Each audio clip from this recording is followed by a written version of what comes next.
That is my take for today, and I'm looking at a few issues regarding President Buhari, Mr. David Umahi, and Malam Nasiru El-Rufai. Let's start with the first one, remembering the Mai Gaskia.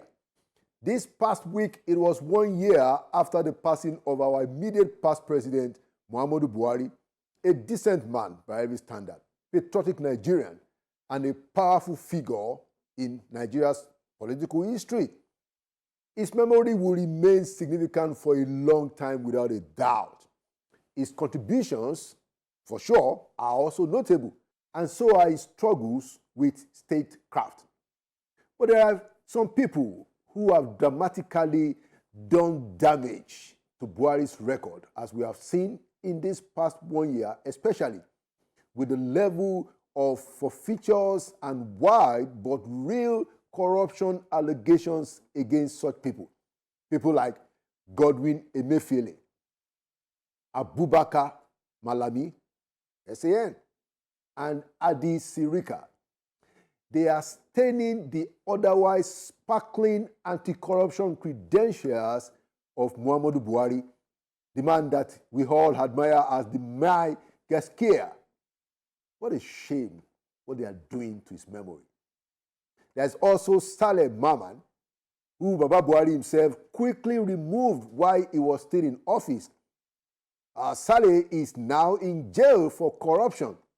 And then there is Madam Sadiya Umar Farouk, who remains wanted for criminal breach of trust, abuse of office, and diversion of public funds. Now, why are we saying this as we remember President Buhari? Because it is a gentle notice to those who are now in power to stop messing around. Stop running helter-skelter, seeking after filthy lucre, while ignoring the job, the public trust, and the duty to serve the Nigerian people. Those who are in power today, they can look at these names, Malami, Emefiele, and so on and so forth, and see how their hearts of the past have become something that is drawing regret and shame today. So let those currently in power conduct themselves in a better fashion. It is still time for them to be cautious. Time is still on their side. No one is in power forever. Second point, David Umahi and Mary Habila's death. We have since heard what Works Minister and former Ebonyi Governor David Umahi has to say about the controversial death in his house of Mary Habila, a nurse assigned to his office. Now, there are two outstanding issues, in my view, that I would like to highlight, which can help us clear up some of the persisting controversy. Number one, who is behind that court affidavit by a family of Habila urging against the conduct of an autopsy before the burial of the body? Who is that person? For me, that is a very alarming signal and a pointer that someone is trying to cover up something. The good news is that the police is insisting on the conduct of an autopsy. And so let us encourage the very dynamic IGP Tunji Disu not to flinch in that resolve. The second point is this.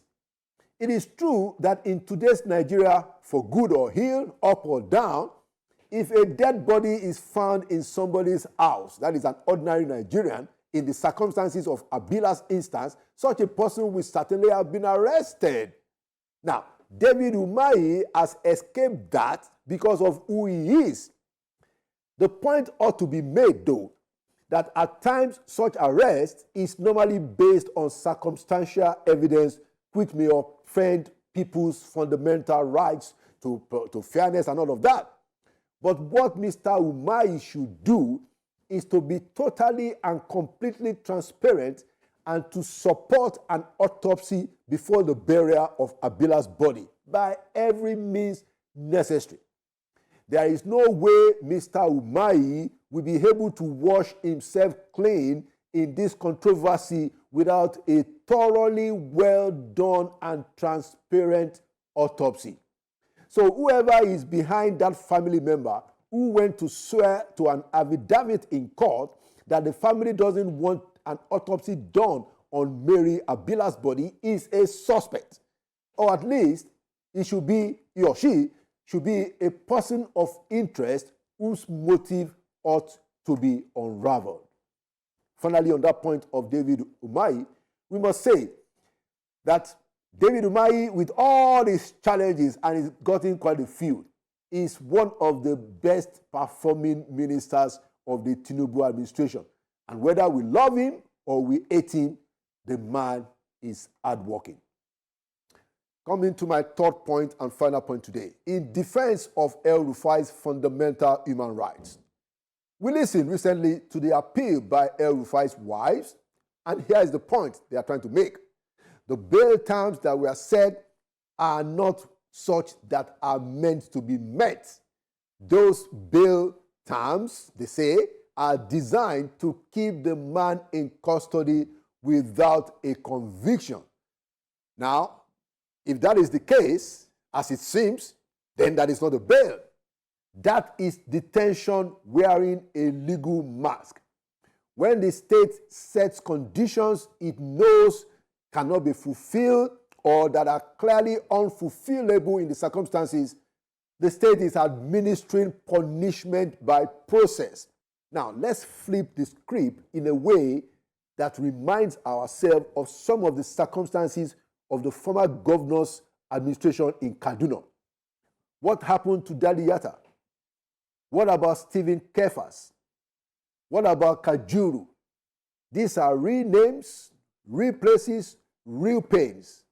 During his time as governor, El-Rufai was accused of running a government that abused people's rights. Dadi Yatta disappeared. Kefas was arrested over social media comments. Communities in southern Kaduna lived through killings while many felt the state was absent or heavy-handed. El-Rufai is held by many as partly responsible for the ethnic and religious tensions in Kaduna while he was governor.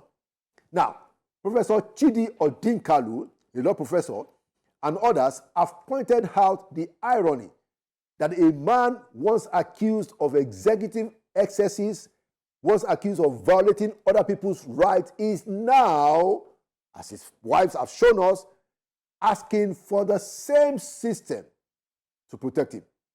And so some people will say that is karma. It was why I pointed out earlier in this take that those in power today should be cautious because power is transient. So let me be direct. I have called out former Governor El-Rufai before. I have called out his sometimes careless tongue and his reckless conduct sometimes. He could fix problems as a very good technocrat, but he courted too much controversy, and some people have questioned his wisdom. But I will defend El-Rufai's right under the law. We cannot use the courts to punish people until they have been found guilty. And I made this same point during the Dele Farotimi trial in his legal fight with Are Afe Babalola, our respected elder. That principle does not change because we dislike the person in the dock. Let me say it again. We cannot use the courts to punish people until they have been found guilty. What happened to Farotimi is now happening to El-Rufai. The law is not a weapon for political scores. It is a standard, even a dispassionate arbiter. A man under trial is innocent until proven guilty. That principle is not a gift to El-Rufai. Like we said, it wasn't a gift to Dele Farotimi. It is a shield for every citizen under the law.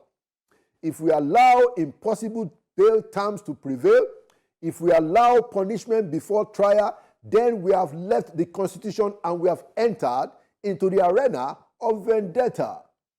The rule of law took hold not because kings in Europe were benevolent or because the powers that be were compassionate people. No! The rule of law took hold because societies decided that arbitrary power would eventually come for everyone. If it can happen to a former governor and former minister, the question is, Who will it happen to next? To those in government, by all means, prove your case and make the evidence against El-Rufai compelling. Do that. But do not use bail as a life sentence. Do not make the process the punishment. Because like I said, today is El-Rufai. Tomorrow, it may be you that you are in government perpetuating this evil today. It may be your turn.